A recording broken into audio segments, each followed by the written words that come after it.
All right. What is going on, all you hollow table heroes? This is your boy Itachi, and this is Itachi Gaming. Welcome back to another Star Wars Galaxy of Heroes video.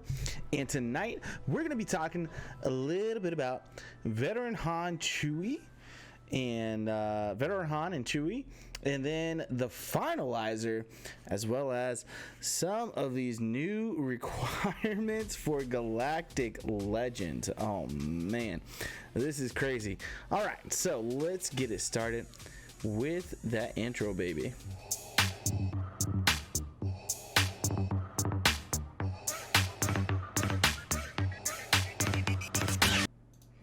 All right, so we're back. So first we're going to go through, we're going to talk about some of those Galactic Legend updates on the requirements. Man, this is getting crazy. I want to get the bad news out first, and then we'll get progressively better and better news. So we're going to hop over. We're going to do some Galactic news. It's been a while since we got some Galactic news in. So I hope you guys are ready for a little bit of Galactic news. I definitely am. I hope you guys are too. Here we go. All right, starting off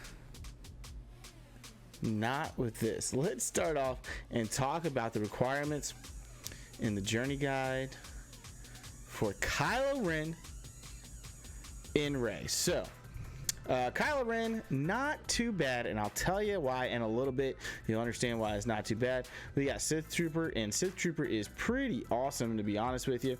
So taking this guy up to Relic 5, Gear 13, Relic 5 is what you're going to need for these characters, this set of character requirements. We've got Veteran Smuggler Han, needs to be Relic 5. And then we also got First Order Special Forces TIE Pilot, also need to be Relic 5. Now Han at Relic 5, like really, come on. But again, not that bad, but these guys really haven't had Veteran Smuggler Han and Veteran Smuggler Chewie haven't had a lot of viability anywhere in the game and aren't really used. All right, so for Rey, we got Resistance Hero Finn. Okay, cool. New character, really nice kit. Great one, right? Relic 5 for this guy. So that's one that you're going to want to take, Relic 5. Anyways, then we got Amilyn Holdo. Now, just got the Radis, right? We just got the Radis that came out. And so this one kind of makes sense. Actually, again, Relic 5 for Amilyn Holdo. She doesn't have that bad of a kit, but not one I'd want to go to Relic 5 with. Maybe Gear 12, Gear 13, Relic 5. Man, they're really digging deep into these rosters and making sure they're getting every single little bit of it. And then Rose Tico. Ugh. Who wants to Relic 5 Rose Tico? Capital Games, come on. Give me a break. We're crying out here. Relic 5 Rose Tico, man, that is ridiculous. So I'll say, so we got 4 more characters left yet to be revealed for the Galactic Legends. And you'll see here Resistance Hero Finn, Relic 5, Amilyn Holdo, Relic 5, Rose Tico, Relic 5. And we still got 4 more characters left. They haven't said BB-8 yet, so BB-8 might be one. And we're going to talk about Veteran Han and Chewie. They already put in Veteran Han for Kylo. Maybe they put Chewie in for Rey. So that's 2 that I can see. Resistance Hero Poe, that's 3. I'm not too sure what the 4th one's going to be. It's probably going to be the ship, right? So the Radis is probably going to be that 4th requirement for this event. I feel like it's kind of silly not to put in Poe. Resistance Hero Poe, I think, needs to be part of this. If these are all ships, then they're all ships, but and we're wrong, so we'll see. And then for Kylo, I think we got most of the First Order already here. Who are we missing? So we're missing TIE Pilot.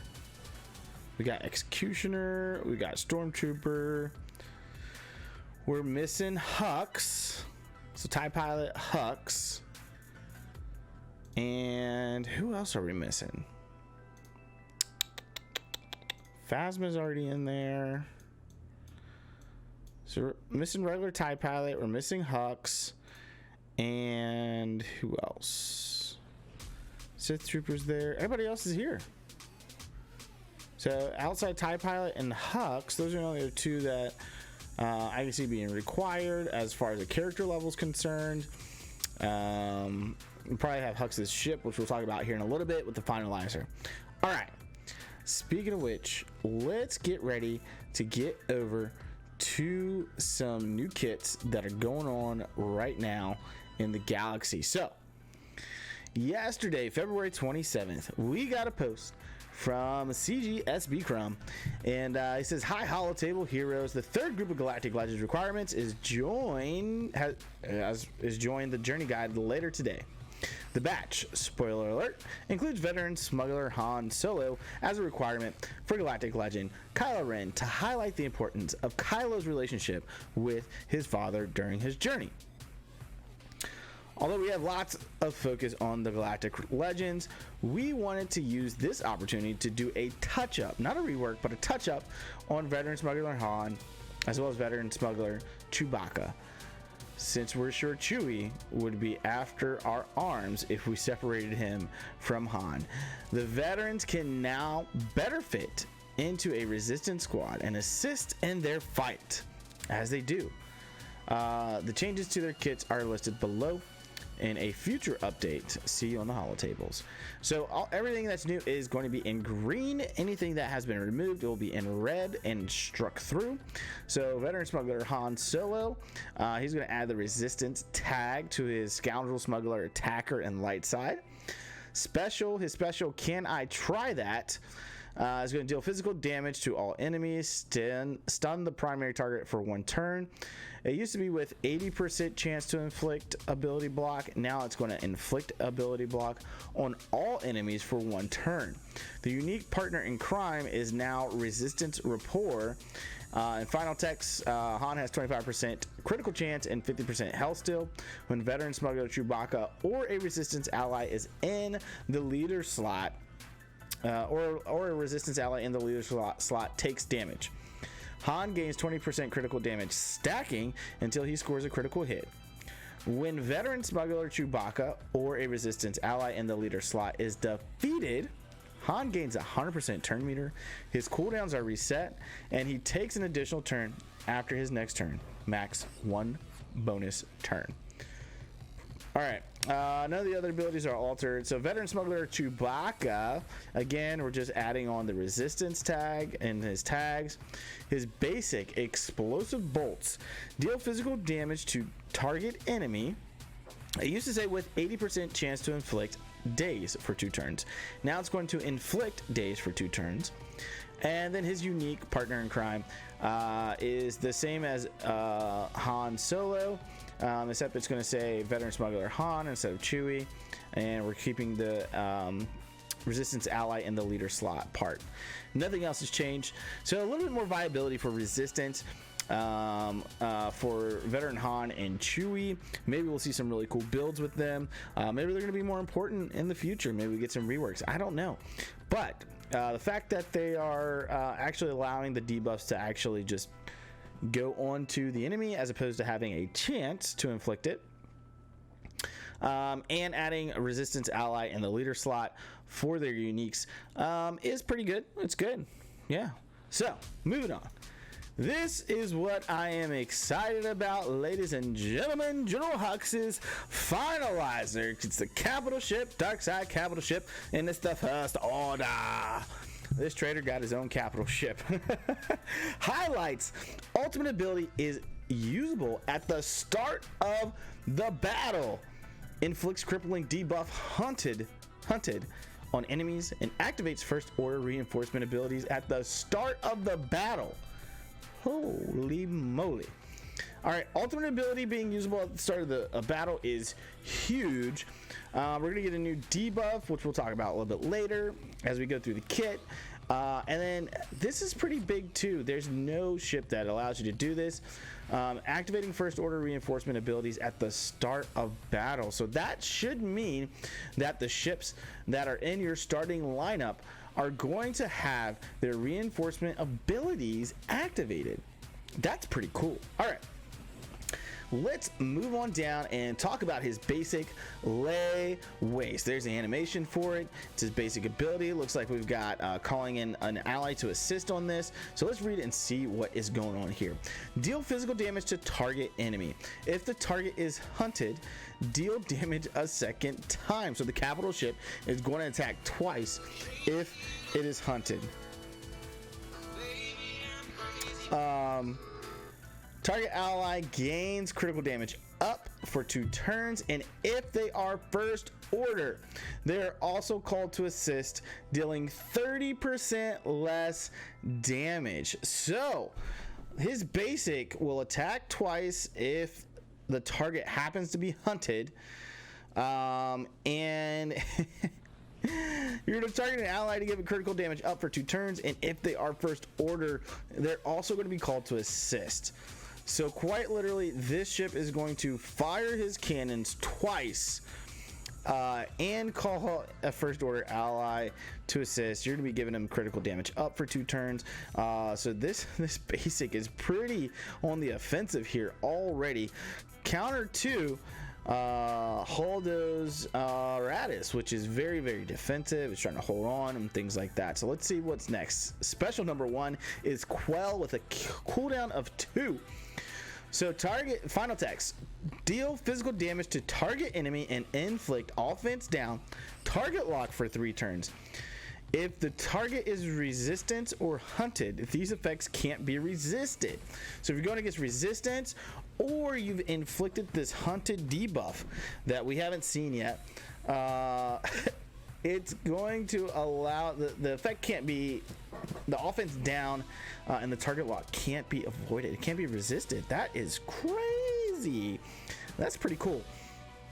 So pretty cool animation. I mean, it's just the lasers again, the little the cannons being fired again, but this is cool. The target lock is going to be actually really, really important for the first order, and I'll show you why in a little bit once we start talking about the first order ships that are going to go along with this. But just keep that in mind. I know they got target lock on here, but first order uses a lot of target lock in their kits. All right, moving on. Special 2, Ravage, cooldown of 4. And there's animation there. It looks like they use the same animation for all these. Deal physical damage to all enemies. This attack deals 100% more damage for each hunted enemy. So depending on how many ships are on the field, you know, at the bare minimum 3, if you got all 3 with the hunted debuff on them, this thing's going to do 300% more damage to them. So that is cool. And this looks like an AoE. That looks like an AoE, a little different. All right. So that's pretty cool. All right, ultimate. So this is the thing that's going to be available at the start of the battle immediately, and has a small cooldown, a cooldown of 3 on his ultimate, which is really cool as well. You're seeing the animation right now, the big turret here, and it's blasting off. That is pretty cool there. All right, it's called Extinguish Hope. Final text, all hunted enemies lose 35% turn meter, and the target enemy becomes hunted until they are defeated, which can't be copied, dispelled, prevented, or resisted. Then deal physical damage to target enemy. So it's going to, when you fire these cannons to extinguish hope for the resistance, for the rebellion, what this is going to do is remove, they're going to lose, all the hunted enemies are going to lose 35% turn meter. And whichever enemy you're targeting is going to get the hunted locked debuff until they are defeated. and then it's going to actually deal the physical damage.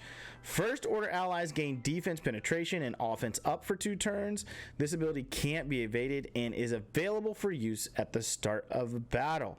So you can't evade. You're going to give defense penetration and offense up to all your first order ships out there. You're going to put a special debuff on your opponent's ships called Hunted, which a lot of this kit has to do with. And if you already have Hunted spread around the battlefield, man, those guys are going to lose 35% turn meter. That's nice. Hunted deals 75% less damage with out of turn attacks and can't gain bonus turn meter. Death to MILF, right? Is that what this is? The Millennium Falcon? Death to the Millennium Falcon? Am I right? Like, deal 75% less damage with out of turn attacks. Rebels do a lot of out of turn attacking. A lot. And they're going to deal 75% less damage. That is nuts. And they can't gain bonus turn meter if they're hunted. So if you can get this out early against MILF, you can put hunted on MILF early. It's not going to gain, MILF isn't going to gain additional turn bonuses, or turn meter, yeah, bonus turn meter, and he's going to hit like a wet noodle. That's awesome. All right, unique, 2 steps ahead, which the first order likes to be 2 steps ahead. Final text: at the start of the battle, the Finalizer gains 15 speed for each other active first order ally until the end of its turn. All first order allies activate at the start of battle. Active at the start of the battle, have plus 50% max health, and have their reinforcement abilities activated. Debuffs from these abilities will not be inflicted. That's good to know. That's actually nice. I think that's pretty fair, not to have the debuffs actually inflicted at the start. But the first orders freaking reinforcement abilities are pretty freaking cool. All right, so first order allies recover 25% health when they critically hit an enemy. If a first order ally defeats a hunted enemy, that ally gains 25% critical damage, stacking max 5 stacks, so up to 100% critical damage until the end of battle.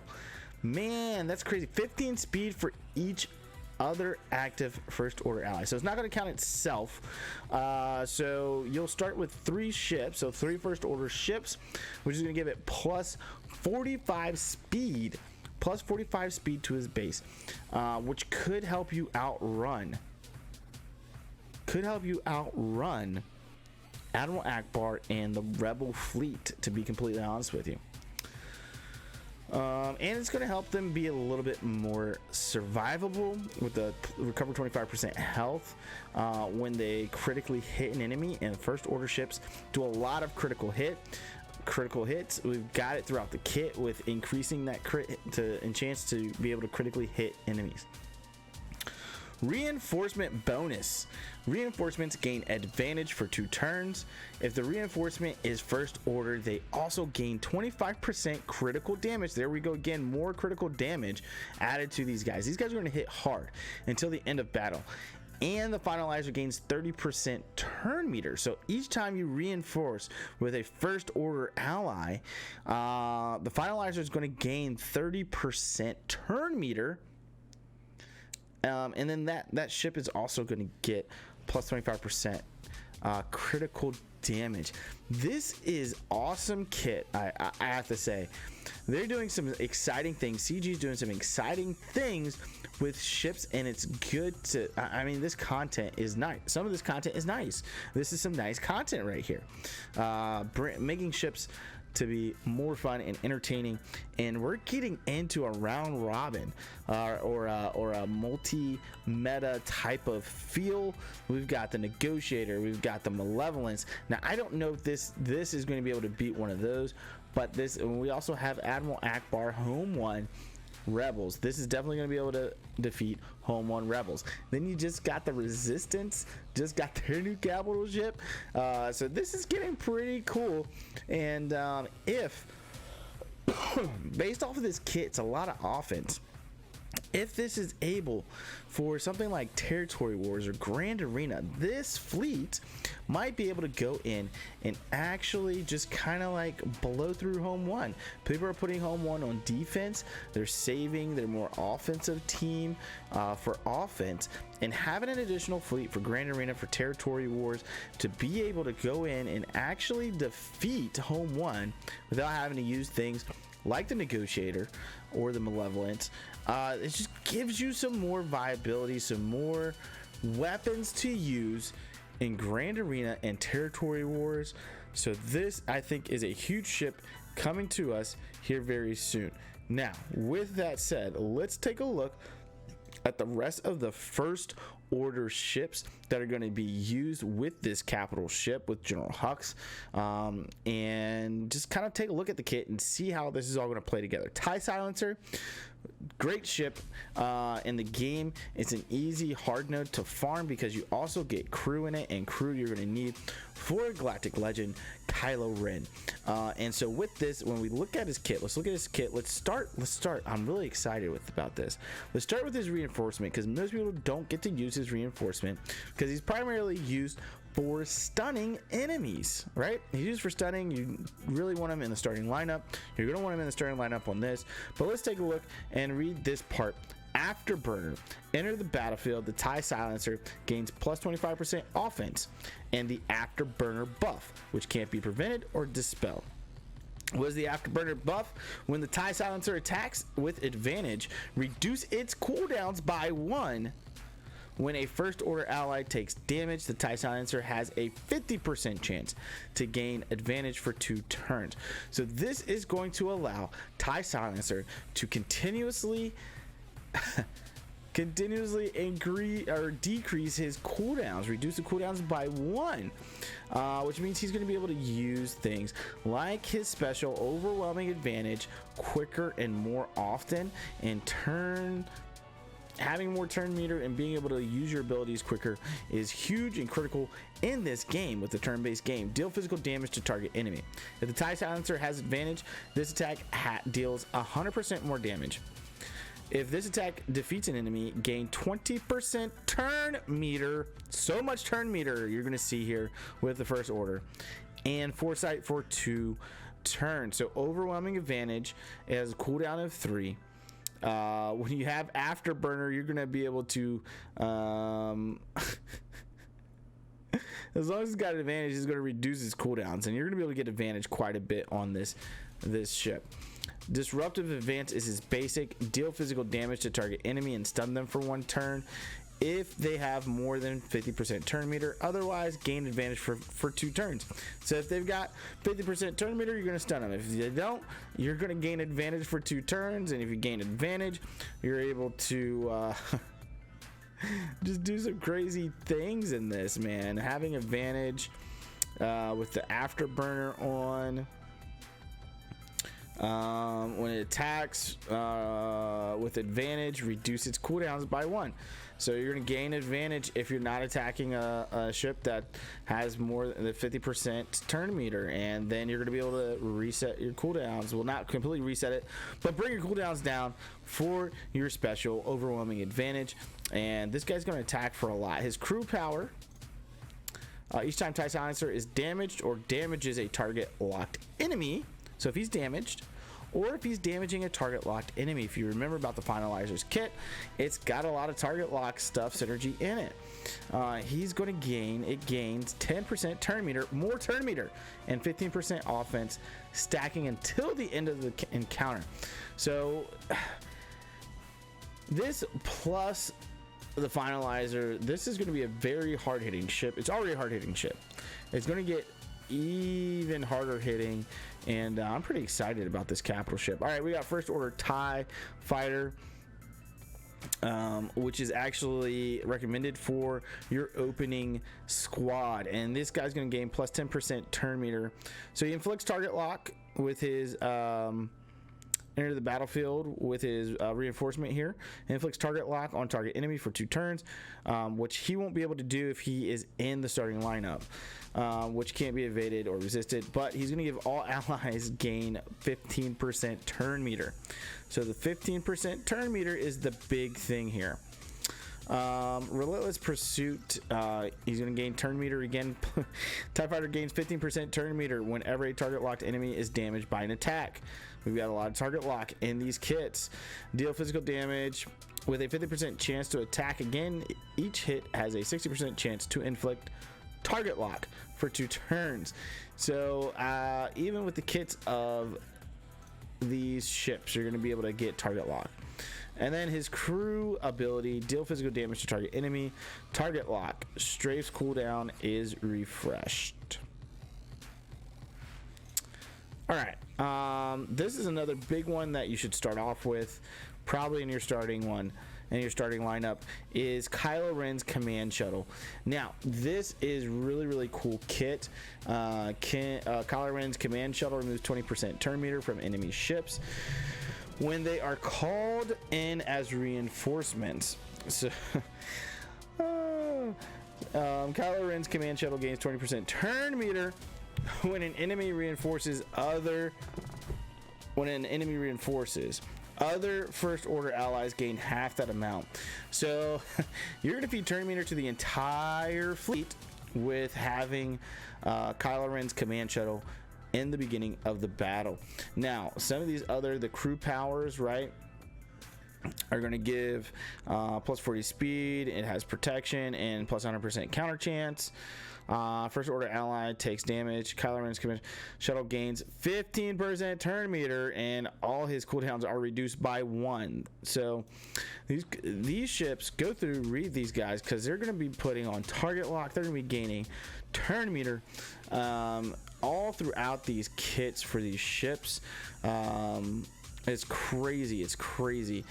Feeding turn meter to the entire team with Kylo Ren's Command Shuttle and things like that. You've got the Special Forces TIE Fighter, which its reinforcement ability is really given potency, double for first order allies, so 40% going up to 80% for first order. And then active enemies are going to get minus 20% tenacity, doubled against resistance. So that's not that big. So starting off with that isn't too crucial. But again, we're getting into some more target lock here with the basic deal physical damage to target enemy. This attack scores a critical hit, inflict target lock for 2 turns. This attack has plus 25% critical chance. And then his crew ability, we got more turn meter. Inflict ability block for 1 turn. Call target ally to assist, dealing 50% less damage. If that ally is first order, grant them advantage for 2 turns. So you're going to want to call in TIE Silencer because he benefits the most from advantage. And then target lock, gain 30% turn meter. Again, more and more turn meter for this entire fleet. So that is General Hux's Finalizer. You guys are gonna have to let me know what you think down below in the comments about this capital ship. Let's look at the requirements real quick here in a bit, but I can tell you I'm going to be pretty close here to being able to actually do this event. So let's pop in here. It is going on right now, and here are it's saying I have the requirements met, but let's see what the required units are. So you're going to need a 5, 6, 7 star capital ship, which I have with Tarkin. But 7-star TIE Advance, 7-star Houndstooth, 7-star Slave 1, 7-star TIE Silencer, 7-star Xanadu Blood, 7-star, is this SF? Yeah. No, First Order TIE Fighter, not SF. And then the Command Shuttle. Kylo Ren's Command Shuttle. So I don't feel as bad now about having to relic the requirements for Kylo Ren. Because of this capital ship, relicking these characters are going to be huge for the survivability of these ships, make them hit even harder, be able to go even faster, and really have that advantage when it comes to turn meter. So it makes me feel a little bit better about most of the characters that we're going to have to do Gear 13, do Relic 5, Relic 7, whatever the requirements are depending on the character, because I think this is going to become a very, very important ship in the end for the First Order and just for fleets in general. With how they're going with the direction of fleets, I think the Finalizer is going to be huge for the future. All right, guys, my name is Itachi, and this was Itachi Gaming. Thank you so much for stopping by tonight. Make sure you comment below and let us know your thoughts on the Finalizer, on the touch-ups to Veteran Han and Chewbacca, and on those new requirements for the Galactic Legends. Don't forget to like this video if you liked it. Give us a thumbs up. And if you haven't subscribed yet, ladies and gentlemen, boys and girls, please, what are you waiting for? Smash that subscription button right now. Help out the channel, and we'll see you next time. My name is Itachi, and we're out. Deuces.